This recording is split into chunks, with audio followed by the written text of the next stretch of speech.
बिना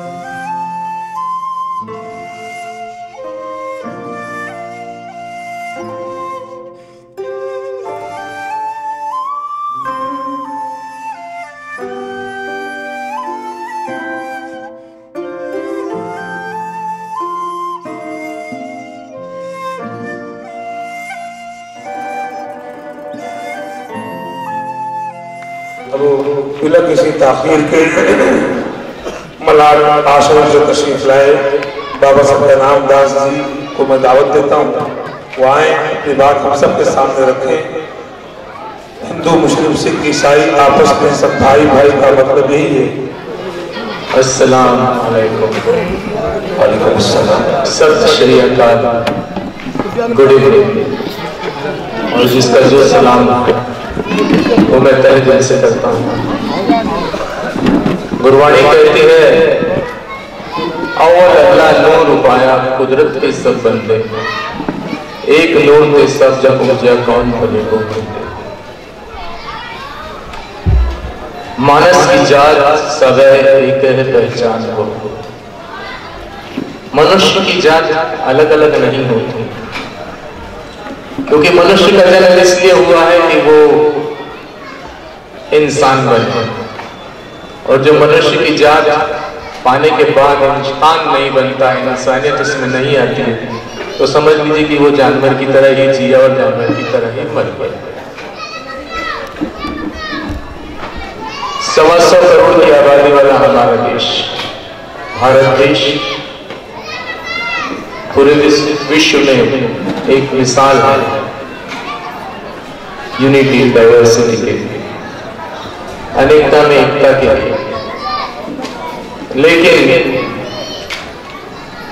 हमारे मुल्क में क्या हालत है तो आप जानते हैं। यहाँ राम वालों को इस्लाम से बू आती है, अहले इस्लाम को राम से बू आती है। खल्क की खिदमत कोई करे कैसे, जहां इंसान को इंसान से बू आती है। बहुत मेरे गुरु ने कहा था,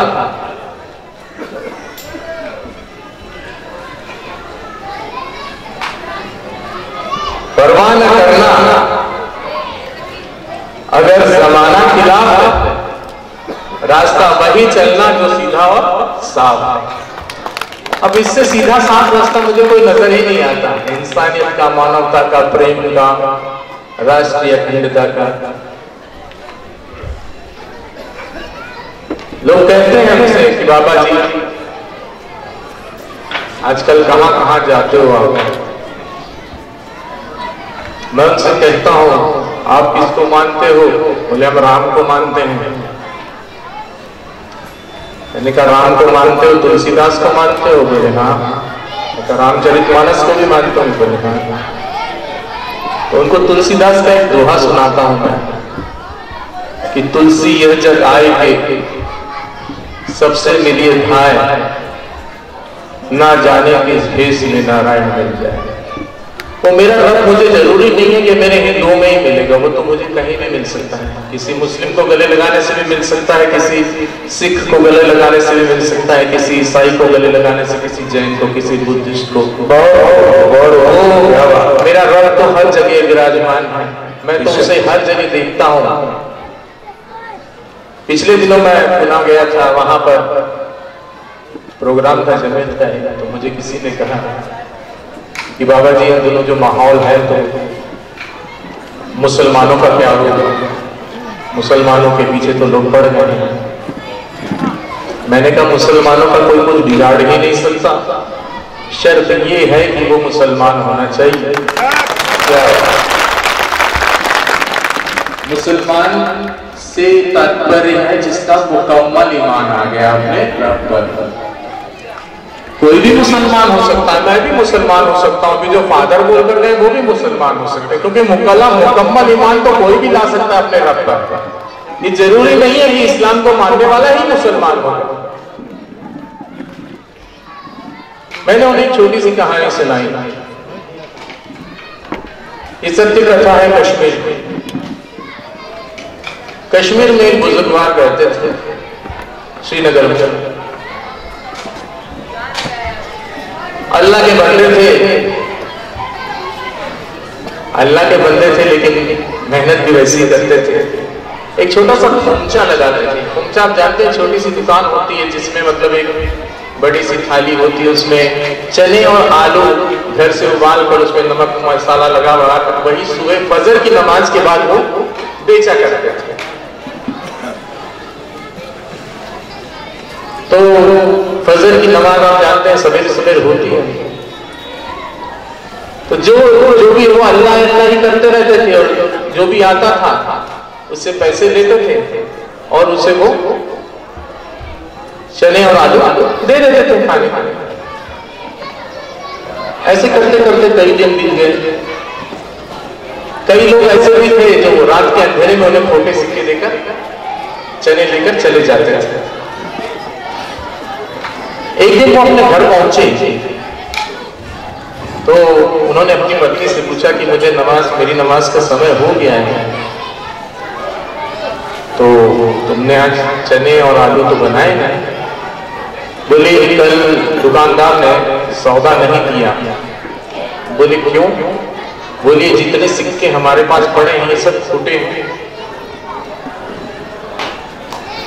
बोले ठीक है। वो वहीं बैठ गए इबादत में अपने रब की। बोले या अल्लाह, तेरी दुनिया में एक खोटा सिक्का नहीं चला तो मेरे जैसे खोटा सिक्का तेरी दुनिया में चलने वाला है या नहीं? मैं भी तो एक खोटा सिक्का हूं। इतना कहकर वो रोने लगे अपने अल्लाह के प्रेम में। उसी समय एक रोशनी वहां प्रकट हुई। उसने कहा उस बुजुर्ग का नाम लेकर कि थैली में हाथ डाल कर दे। जैसे उन्होंने थैली में हाथ डाला तो वो सारे सिक्के जो थे खोटे सिक्के वो सोने की अशर्फियों में तब्दील हो गए।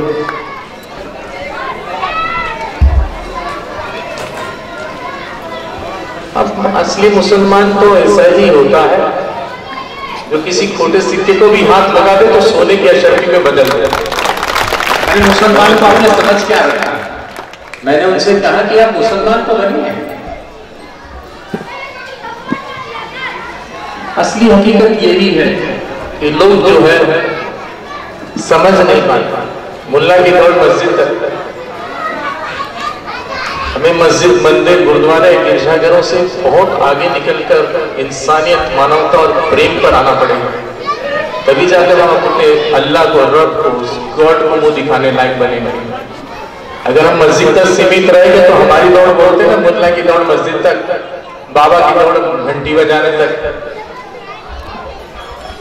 हमें इन सब चीजों से आगे बढ़कर अगर इस देश को बचाना है, फिलहाल तो जो माहौल है आप जानते हैं,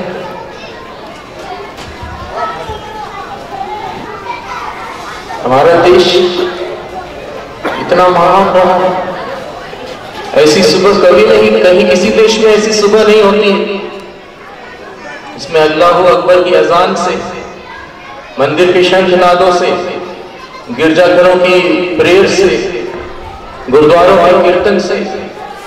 आप बता दीजिए कहां ऐसी सुबह होती है?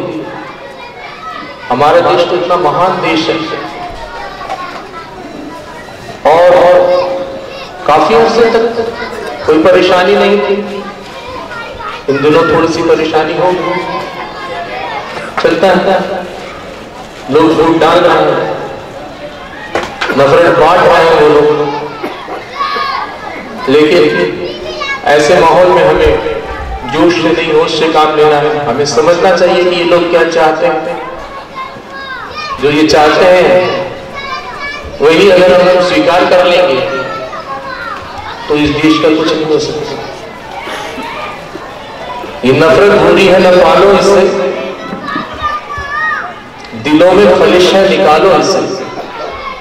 न तेरा न मेरा, न इसका न उसका, वतन है ये सबका, बचा लो इसे।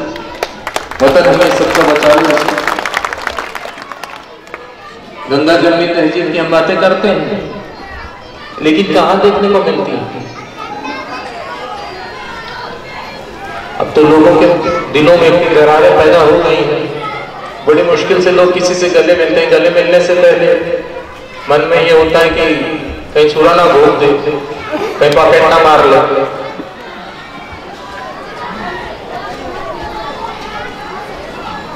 ऐसी कई चीजें हैं जिस चीज के लिए हमें सोचना चाहिए, क्योंकि आखिरकार हम सब एक ही माता पिता की संतान हैं, एक ही नूर से सबका सब पूरे जगत का जन्म हुआ है, ये तो जानते ही हैं।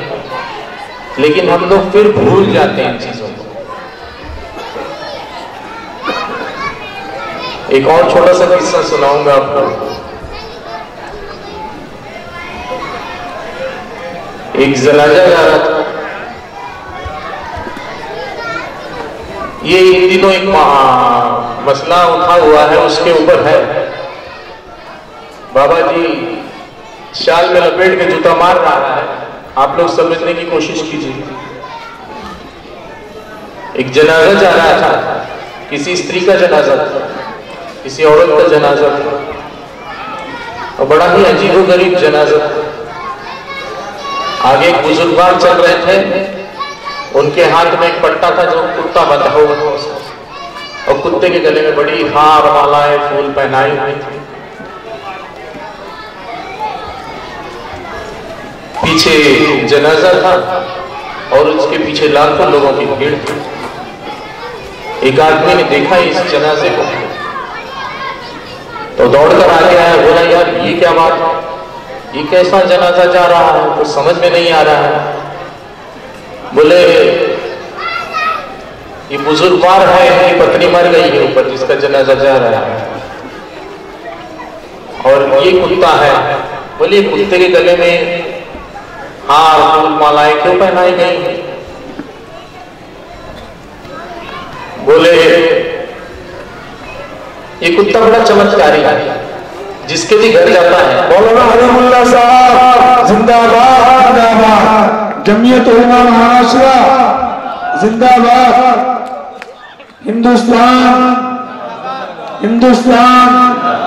दारुल उलूम देवबंद, शेखुल इस्लाम मौलाना अशरफ मदनी, जमीयत उलमा महाराष्ट्र के जिम्मेदार मौलाना हलीमुल्लाह साहब, मौलाना रशीदुल्लाह साहब।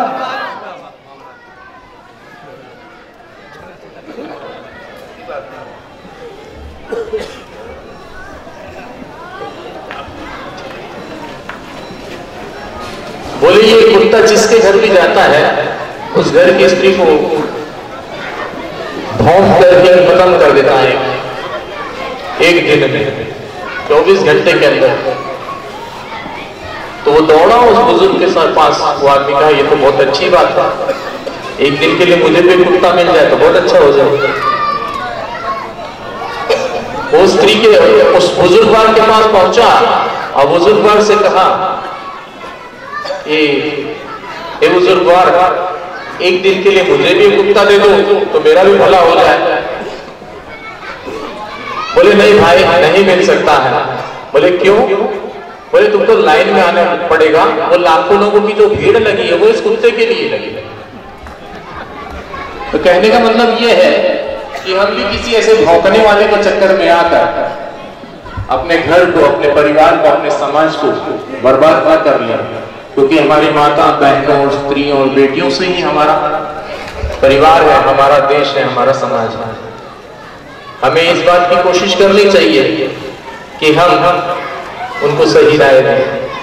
ऐसे लोग तो भौंकते ही नहीं, लेकिन हमें ये कोशिश करनी चाहिए कि हम ऐसा कोई भी काम ना करें जिससे हमारा घर बर्बाद हो, हमारा समाज बर्बाद हो, हमारा राज्य, हमारा देश बर्बाद हो।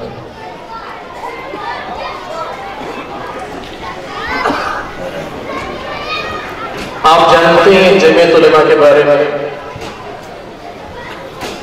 और हजरत के बारे में भी आप जानते ही।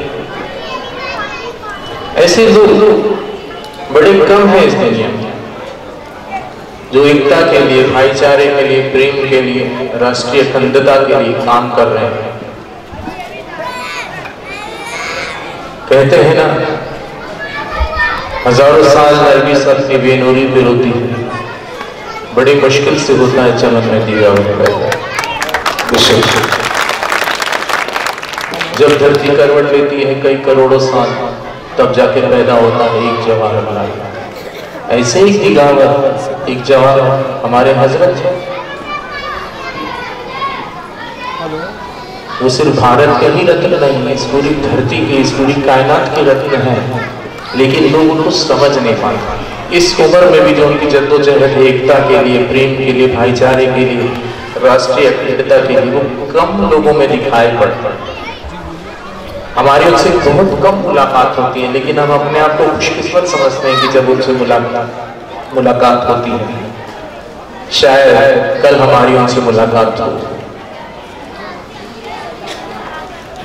आज देश को ऐसे लोगों की जरूरत है जो एकता, भाईचारा, प्रेम, इंसानियत, मानवता ऐसी बातें करेंगे। वरना देश को तोड़ने वाले तो रोज सुबह शाम टीवी पर नजर आते हैं, जोड़ने वाले बहुत कम होते हैं। हमें लोगों की जरूरत है, उन लोगों की जरूरत है जो हमारे देश को जोड़े और देश को एक करने में मदद करें। यहाँ पर बड़े बड़े दिग्गज हैं, मैं चाहता हूँ कि मैं भी उनको सुनूं, इसलिए आप लोगों से आज्ञा लेता हूँ। जय हिंद, जय भारत, वाहेगुरु जी का खालसा, वाहेगुरु जी। बहुत बहुत धन्यवाद, शुक्रिया। हमारे इस्तेफालिया की तरकीब समझ लें। मौलाना रसूलुल्लाह साहब, मुफ्ती मोहम्मद शरीफ साहब, मुफ्ती इसहाक साहब और हबीबुल कय्यूम साहब, हाजी शकील साहब, जमील भाई, मौलाना अखिल साहब।